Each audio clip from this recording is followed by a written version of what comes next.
Tjena, jag heter Lukas, kommer ursprungligen från de värmländska skogarna i Kils kommun, men har nu bott här i Taiwan i 11 år. Det började med att jag var utbytesstudent via Jönköping International Business School, kom hit, pluggade lite ekonomi och sen så tack vare eller på grund av min ex-flickvän stannade jag kvar här, pluggade kinesiska 2,5 år och nu för tiden spenderar jag min tid med att vara heltids-youtuber och vid sidan av så har jag också ett importföretag där jag importerar svensk havremjölk och 100% råsaft och försöker sälja här i Taiwan.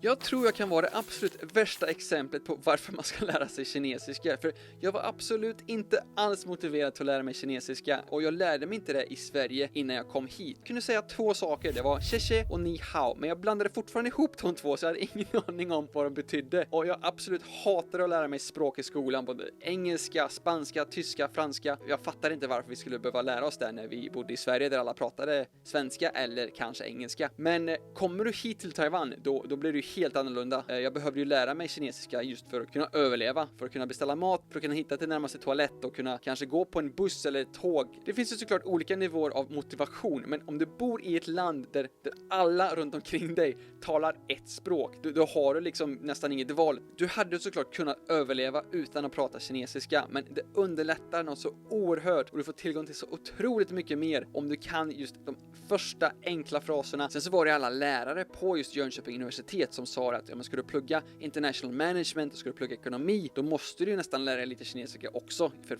framtidens språk när det kommer till just global ekonomi kommer ju vara kinesiska. Nu var ju inte jag någon toppstudent direkt så att jag brydde mig inte ett dugg om det där. Men jag ville utomlands för att känna på livet utanför Sverige helt enkelt. Så det var min skola som sa till mig där att vill du plugga utomlands, då får det bli Taiwan.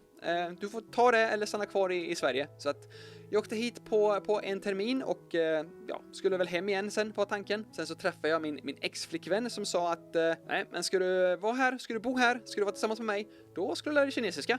Så att då hade man inget val sen.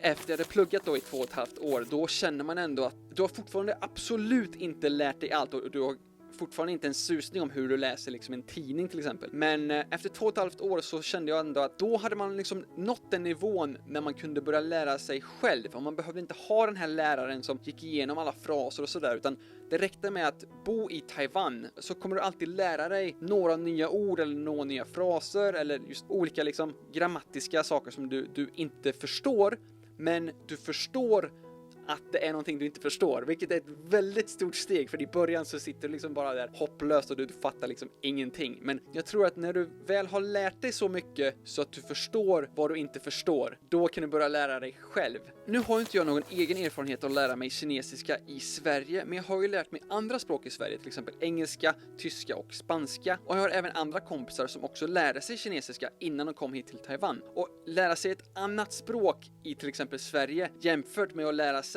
det språket av det landet där du bor. Det är lite svårt att förklara, men du lär dig liksom inte ett nytt ämne. Till exempel du sitter i skolan, du lär dig geografi, du lär dig religion och det är liksom det är bara kunskap som du pluggar in för att ha ett prov i framtiden. Men när du bor här i Taiwan, du lär dig för att leva. När jag var i Sverige och lärde mig liksom 5 olika maträtter på spanska, det betydde ingenting. Men här i Taiwan, det betyder liksom att ikväll kan jag äta någonting jag aldrig har käkat innan. Liksom. Så att, alltså 5 minuter efter att klassen har slutat så kan du liksom gå ut, prata med de här som liksom jobbar till exempel i 7-Eleven eller i den här restaurangen du går till varje dag och liksom verkligen öva språket direkt.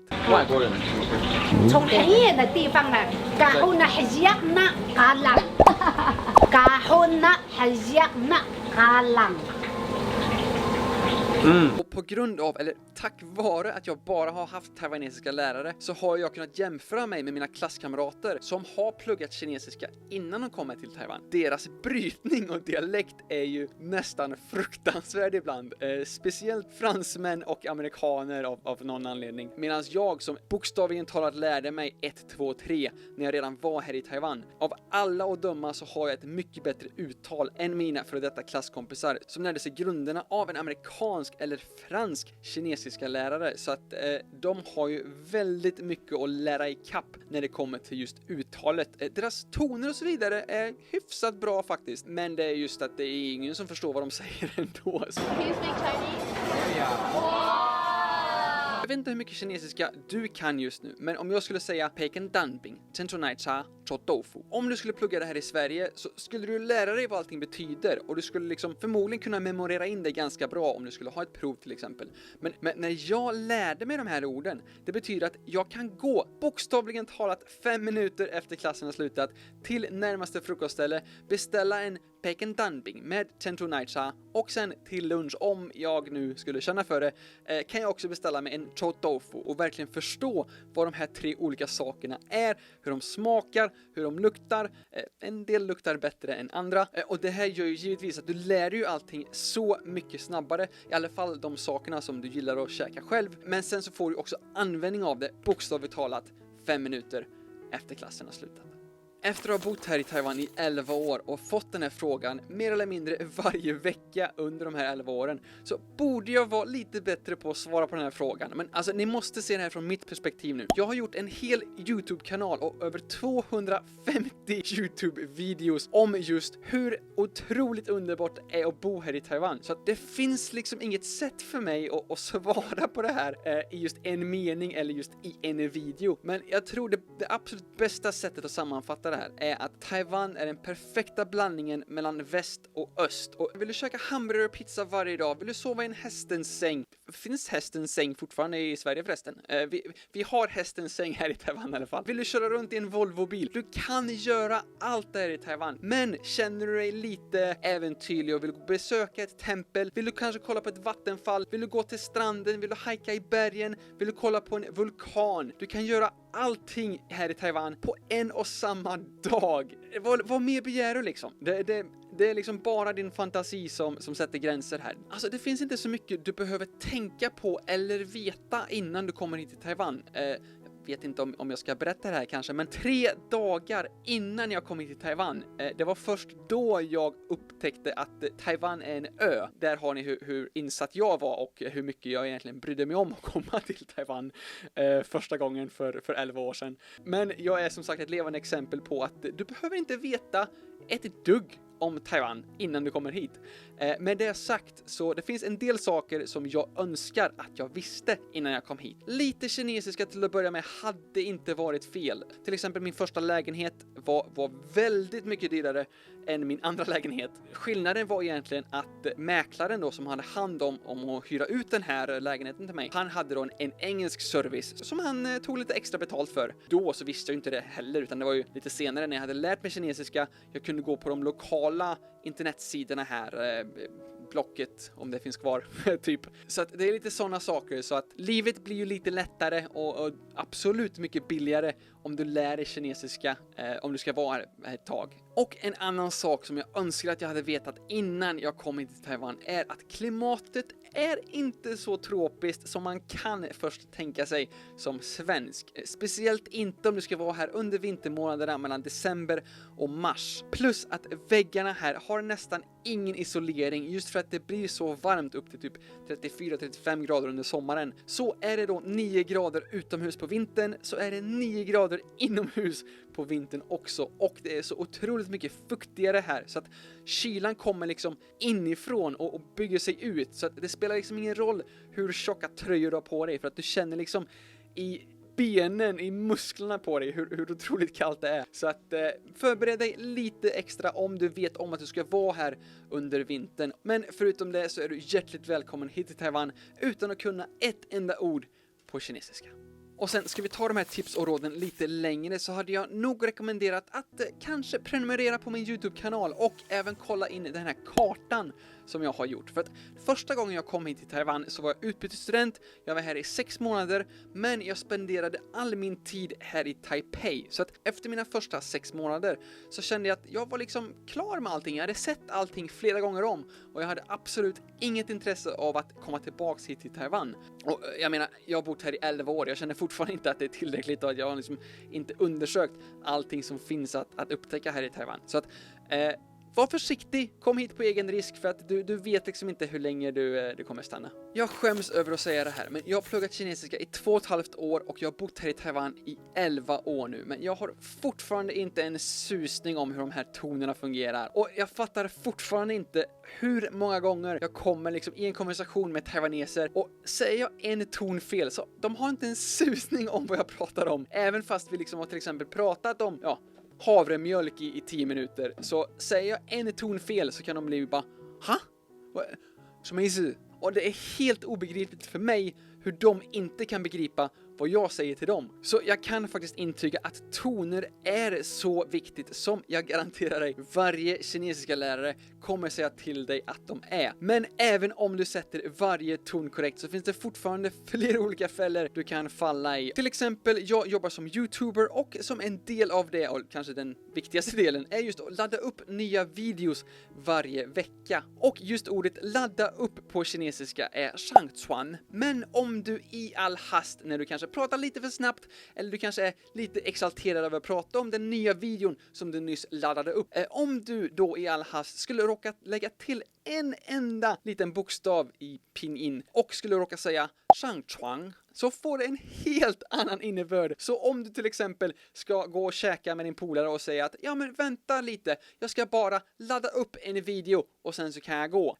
Råkar du få den här bokstaven fel så blir det ganska intressant konversation när du sen träffar din kompis för att kanske käka lite middag här i Taiwan.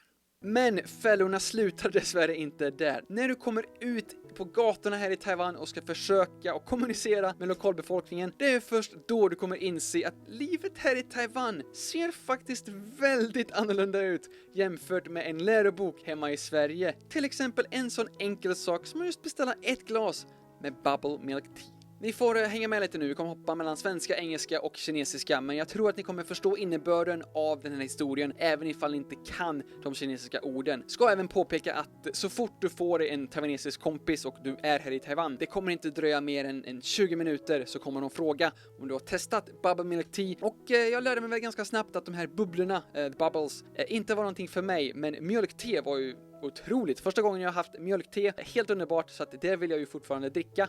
Problemet var ju då att jag hade liksom inga läroböcker. Jag kunde inte se framför mig hur du sa det här Zhengzhou Naicha, utan det var liksom bara, säger du de här ordet? Jag visste inte ens om det var liksom 1 eller 6 ord. Jag visste bara kombinationen Zhengzhou Naicha. Dagen efter gick jag upp till en annan butik och beställde Zhengzhou Naicha. Så fick jag då bubble milk tea. Jag gillade inte bubblorna så att jag bara drack mjölkteet tills det bara var bubblor kvar. Sen så slängde jag bubblorna i papperskorgen. Och det här fortsätter då, kanske 2-3 gånger i veckan, varje vecka, tills ungefär 6 månader in när jag hade börjat plugga kinesiska i ett klassrum. Och av någon anledning så berättade jag det här då att jag beställde Zhengzhou Naicha, drack jag upp mjölkteet tills det bara var bubblor kvar. Sen så slängde jag ut de här bubblorna då. Då sa ju min lärare det att du är ju helt dum i huvudet. Nej, det sa hon inte. Hon menade säkert det, men det var inte det hon sa. Utan hon förklarade för mig att men vill du inte ha bubblorna så kan du ju beställa utan bubblor. Bouillon Chenchu. Så, Lukas Engström, 5 minuter efter lektionen har slutat, springer på nytt ut i världen, ut i Taiwan. Problemet var ju bara att jag författar liksom inte att jag kunde säga Naicha, vilket då innebär mjölkte, utan Zhengzhou Naicha. Utan jag gick ju upp där igen till butiken och sa eBay Zhengzhou Naicha, Bouillon Chenchu, xie. Ja, för er som förstår lite kinesiska så förstår ju ni också hur förvånad butikspersonalen var när jag då beställde bubble milk tea without bubbles. Och alltså, taiwanesiska folket de är helt underbara. De är så snälla och de tar hand om dig. Ibland tar de nästan hand om dig för mycket. Det betyder också att under de här nästa 6 månaderna så gick jag upp till de här butikerna 2-3 gånger i veckan, beställde eBay Zhengzhou Naicha, Bouillon Chenchu xie. Och inte en enda taiwanes brydde sig om att rätta mig och säga att du kan liksom bara beställa Naicha, så blir det liksom snabbare både för dig och för mig så att vi liksom kan ge den här och vi kan liksom gå iväg och fortsätta med din dag här. Utan de gav mig då en vanlig Naicha, vanlig mjölkte. Och så en dag så var jag ute här i Taipei och jag såg en skylt där det stod Hei Tang Chenchu Chennai. Och jag hade inte lärt mig det här. Jag visste liksom inte vad det här var, men jag visste vad Hei Tang var. Jag visste vad Zhengzhou var. Jag visste vad Chennai var. Så att jag kunde liksom se Hei Tang Zhengzhou Chennai. Och jag förstod vad den här drycken var. Men nu var det där Tenchu som var kvar där i mitten. Vid det här laget så visste jag ju exakt hur jag skulle beställa. Så jag gick ju upp där till butiken igen och sa eBay, hej tang Tenchu Chennai, buyong Tenchu Xie. Problemet här nu med Heitang Tenchu är att det är själva bubblorna som består av just farinsocker. Så att det var liksom farinsockerbubblor i mjölk.